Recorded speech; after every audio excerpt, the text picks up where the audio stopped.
from an undisclosed location in the Great Western Desert in the land of the free and autonomous Native American people, the 2024 presidential campaign leader next time to return all US land back to their rights owners. This is the Ben Zion Podcast. There are quite a few prototypes of brain-computer interfaces of varying kinds. How many of them are able to clone 10,000 neurons, or effectively kind of clone 10,000 neurons, as these ones requiring some microsurgery?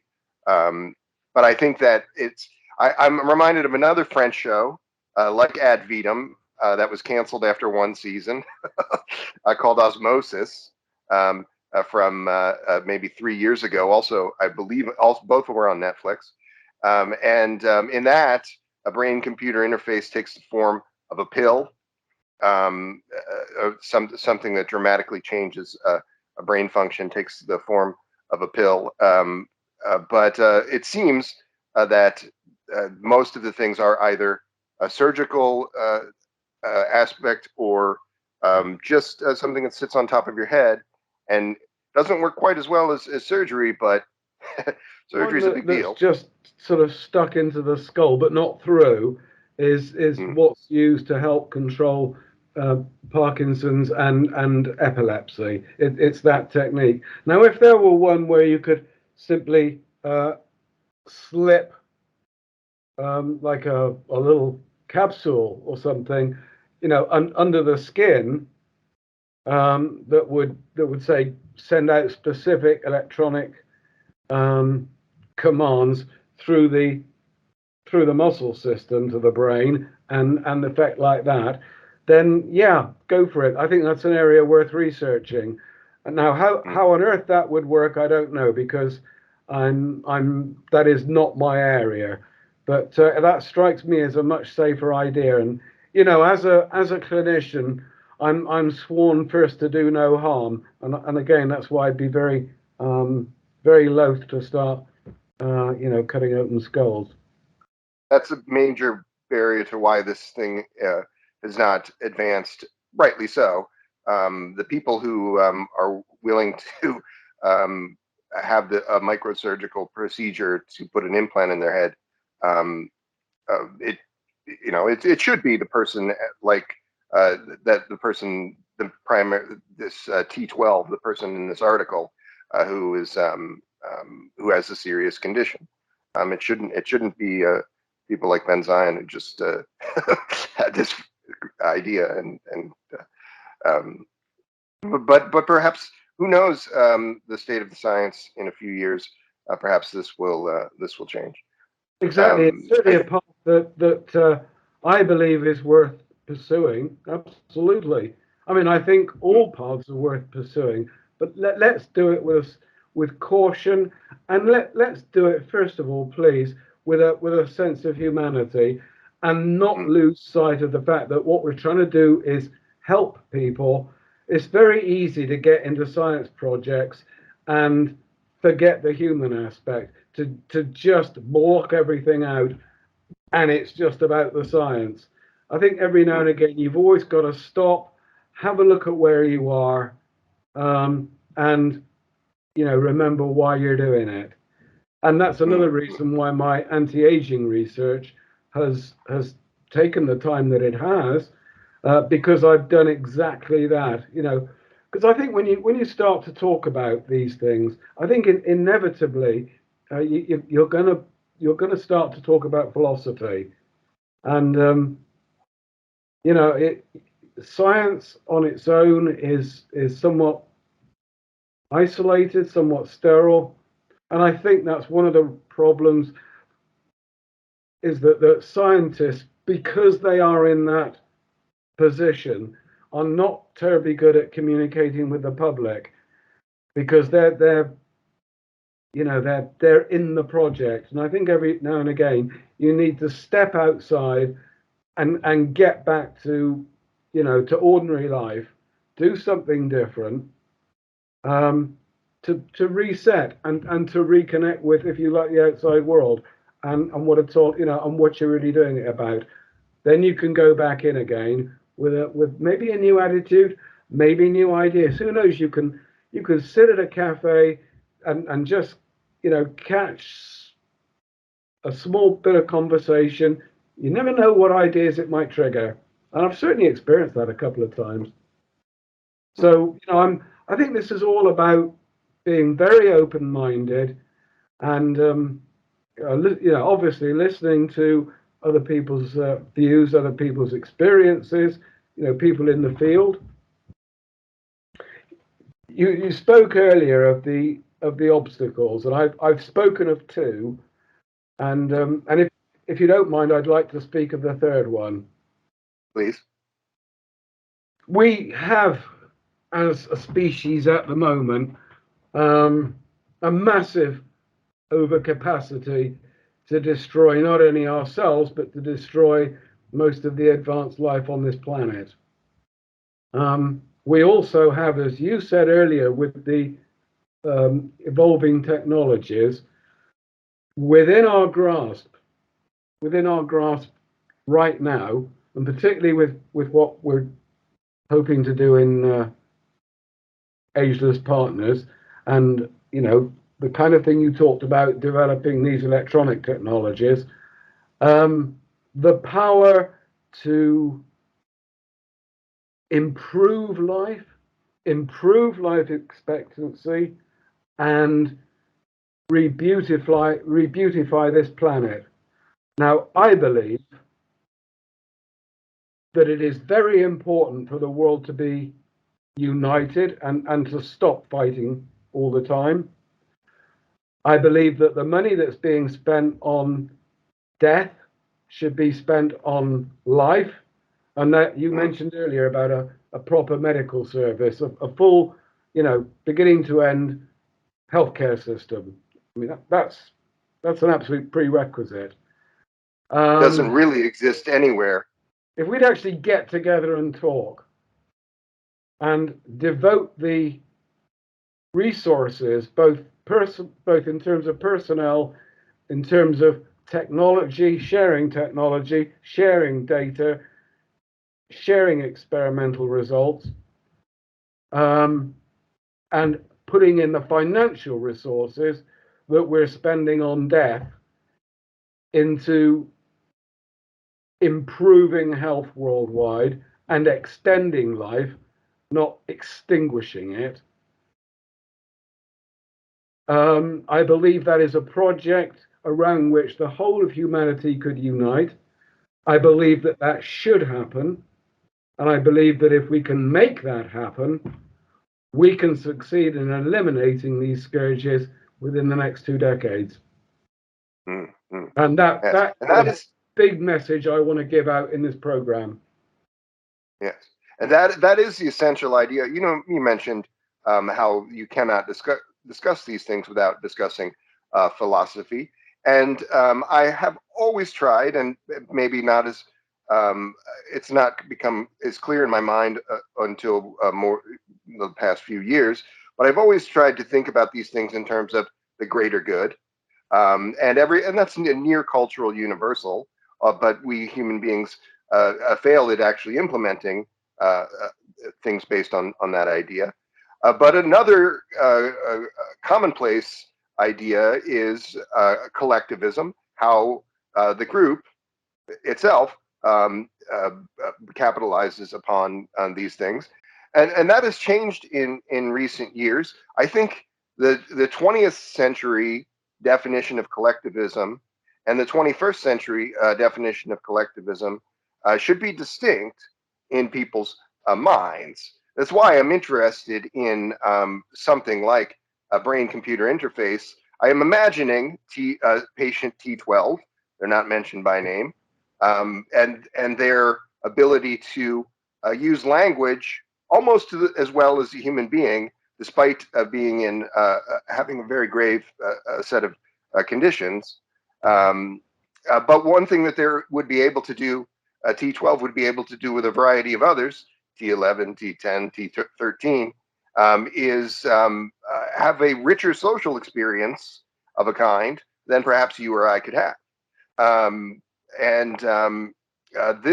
This idea of the possibility of a hive mind, to me, this greater good is something that human beings aspire to, but perhaps a lack of resolve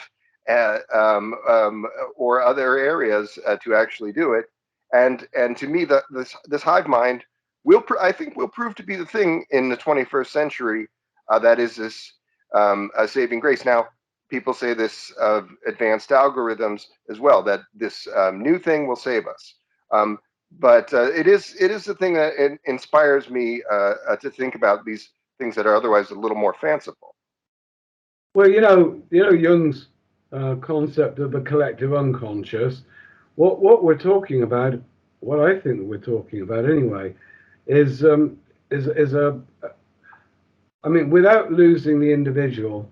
I mean, because individualism in my mind is very important, but there should be a part that is. I mean, we are all connected in numerous different ways, socially, economically, scientifically, you know, and particularly if you study mechanics and entanglement and that kind of thing, that applies to absolutely everything. It's like dominoes, touch one and every can go on forever, and will do literally forever, infinity. But yeah, if we could share not just a collective unconscious, but a degree at least of collective consciousness, and realize just how idiotic so much of our behavior is. I mean, can you imagine any other animal that destroys its own habitat and its own kind at the same time? I mean, that is insane. And the fact that we're actually spending money on doing that, that there is a way of describing it, but I'm certainly not going to use that kind of language on your show, Ben. Mm-hmm. Yes. Well, it gets to a good point. And artificial intelligence, advanced algorithms of this strength, or what I've described as a hive mind, these are Pandora's boxes in a very real sense. But we've already opened Pandora's boxes with other industrial technology and advanced technology to the detriment of the planet. As you said, it almost defies description, the horrors that human beings have done because of advanced technology. And so I don't think it's wrong to ask people to think of advanced technology as being better than that, or even using an advanced set of advanced technologies that supersede all of the harm that's been done. People can, I think, aspire to that. But very few people think in these terms at all, unfortunately, and that they're consumed with the necessaries of their life. They have to work many hours to, and so little time is available to consider any of this, and it's unfortunate. And the education system certainly don't. I mean, they really concerns me as a former educator myself. During that hiatus period that I spoke about earlier, I became increasingly concerned that young people, and indeed my evening classes, people of all ages, were being taught what to think rather than what I consider true education to be, which is to be taught how to think. In other words, to be taught critical thinking and to be taught to question everything. I don't mean that in the sense of being cynical, but there's always two sides to every story. Truth is, there's usually about 10 or 15 or 20 sides to each story.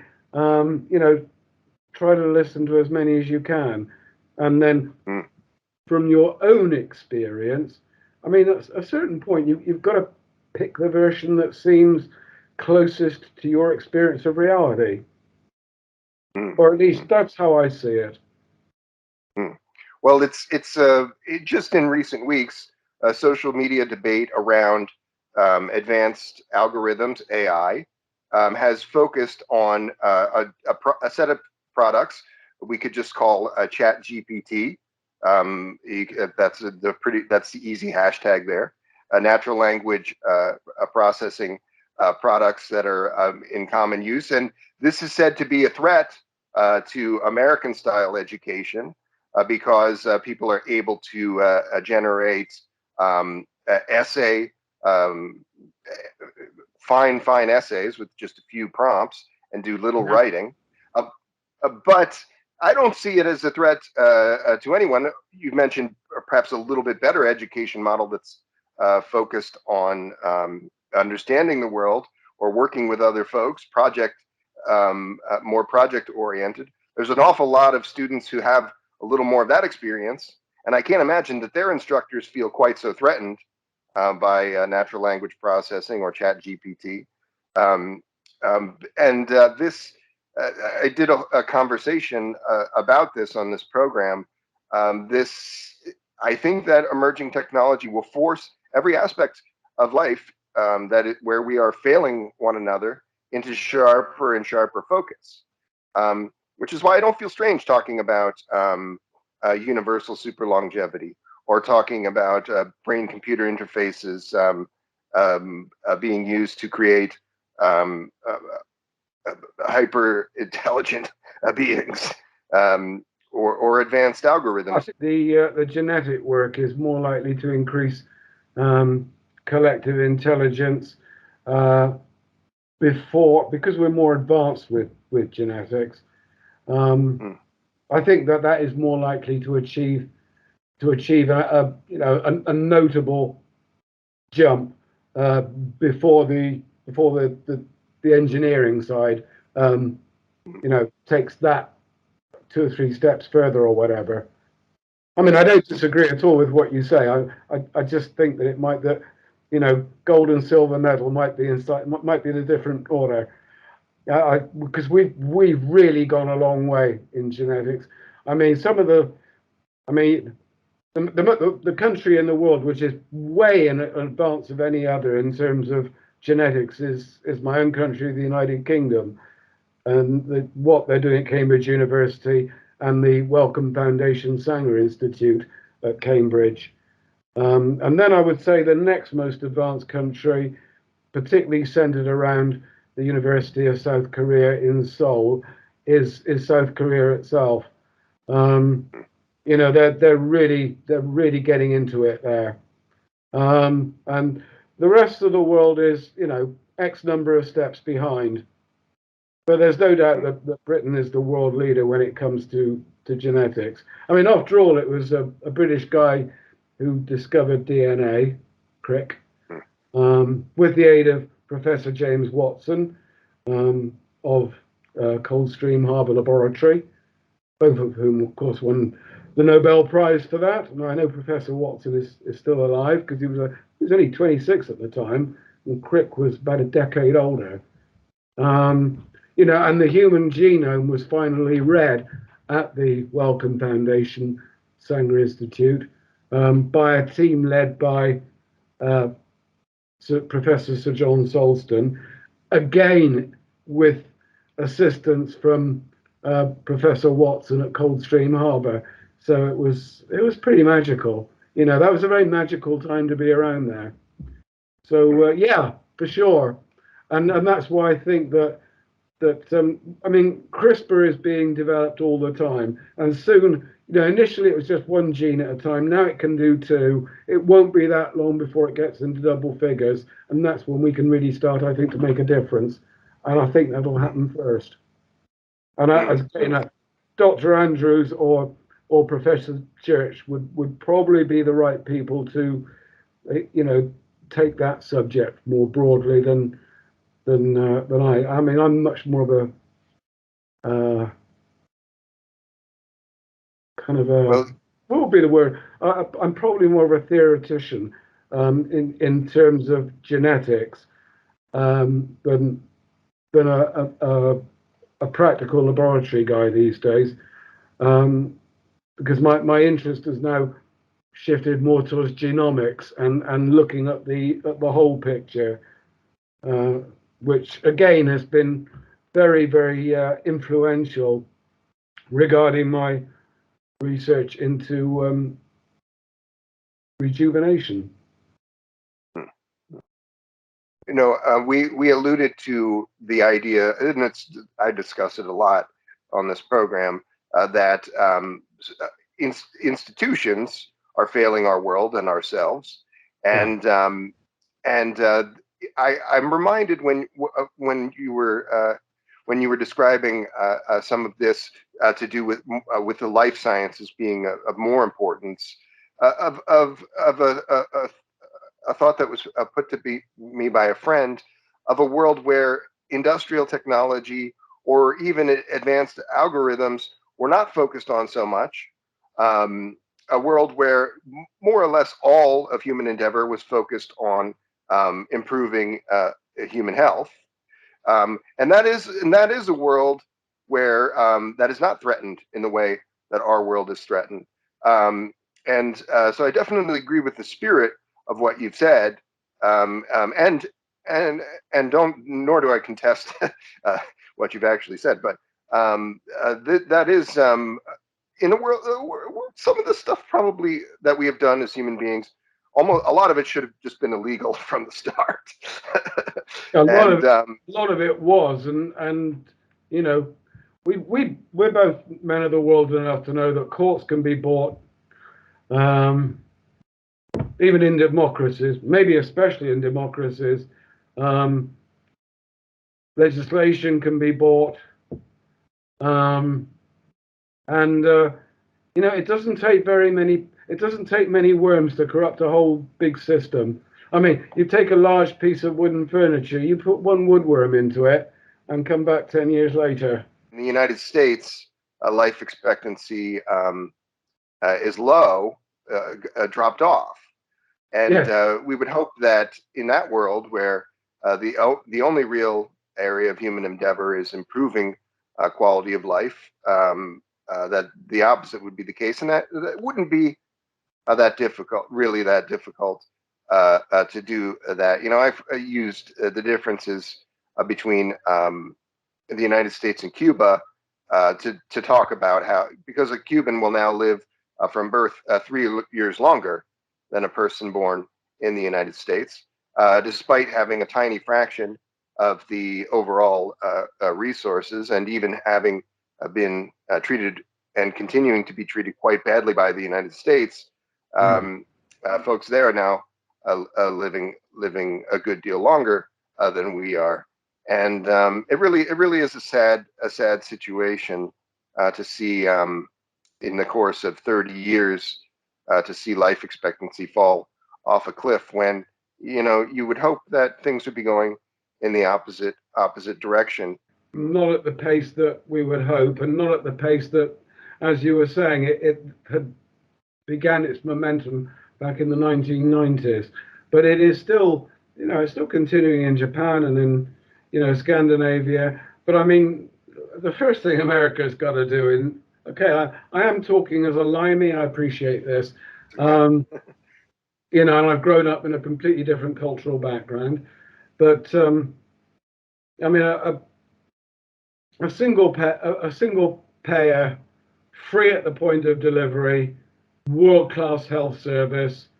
Hey, of the world's top 33 major economies, 32 have free at the point of delivery, universal health care, nationalized health care.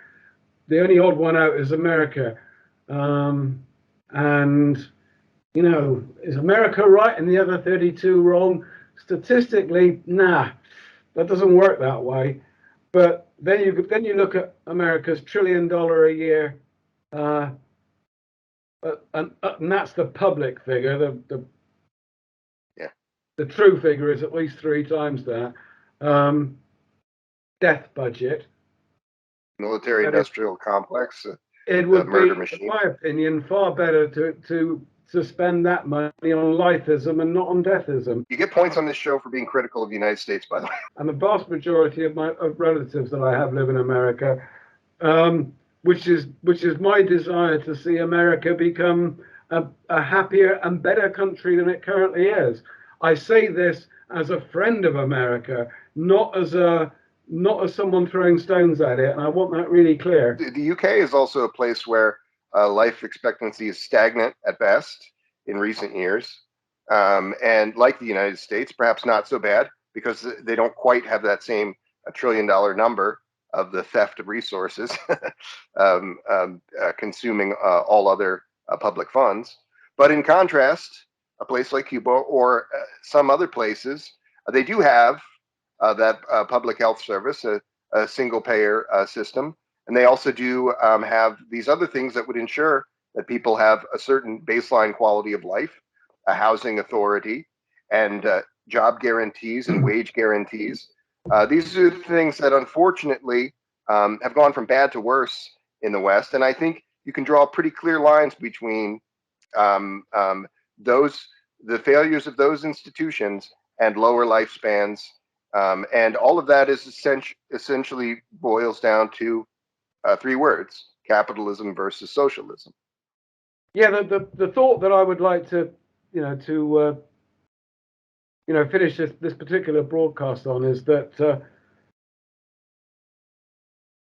the factors that, I mean, one of the main factors that is restricting, you spoke earlier about the stagnation, and in some countries, not only America, the actual reversal of life expectancy, of longevity, declining quality in later years, quality of life, compared to a couple of decades ago or even a decade ago.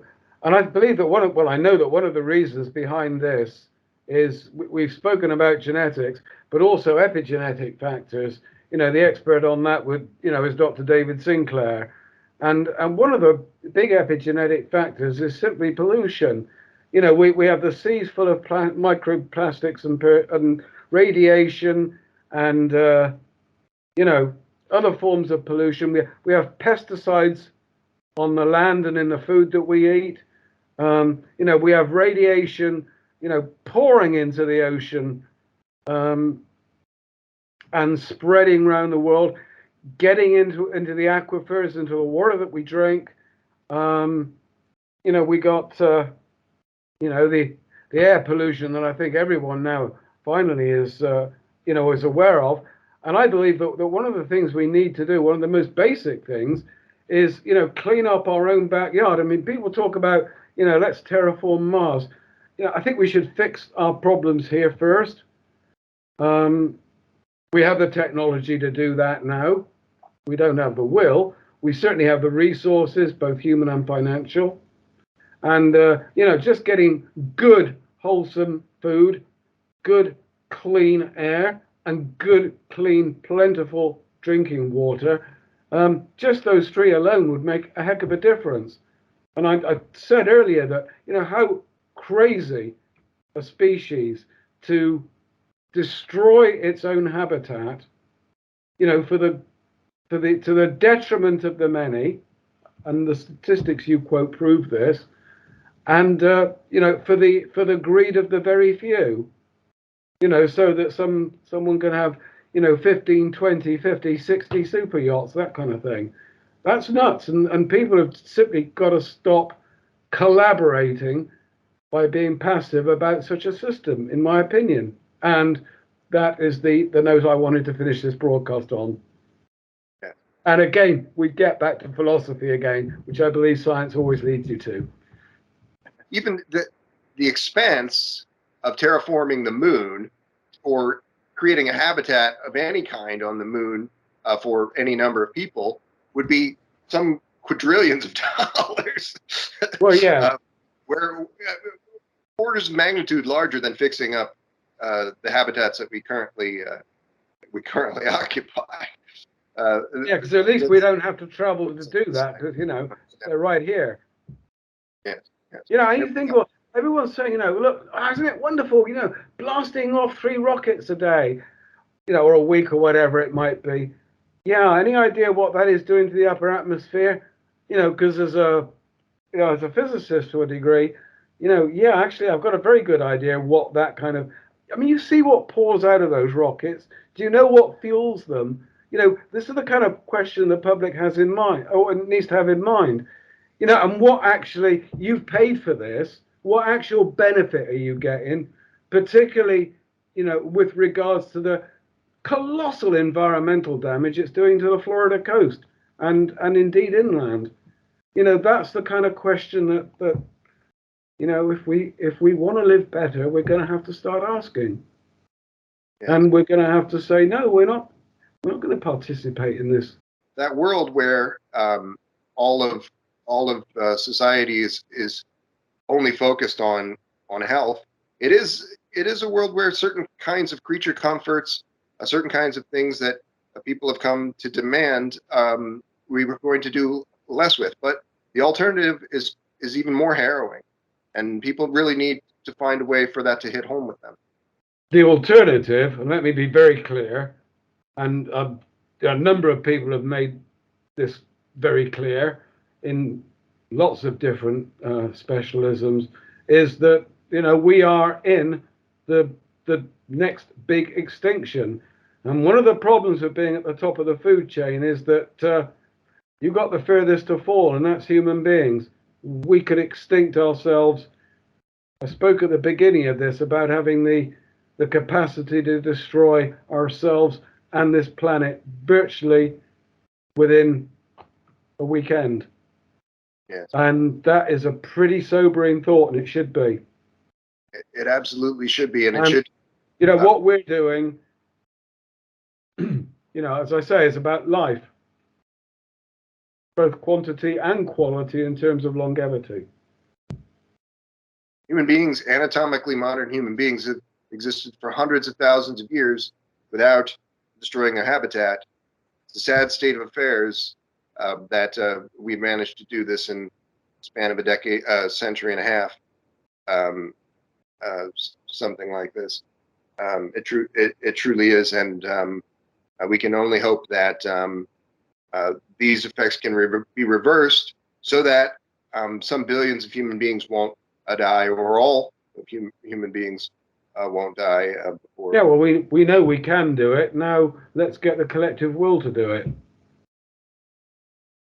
Yes. And that is one of the reasons why we want to undertake this longevity project, because we believe it will unite people. And that is why we have such a wonderfully international team of top experts working with us. And that's why, people should invest with our project. They can, it's all up there. We have a website. You can see who everybody is. It's really good. The kind of public health service that you describe and that your work suggests is the thing that everyone should have as a basic human right.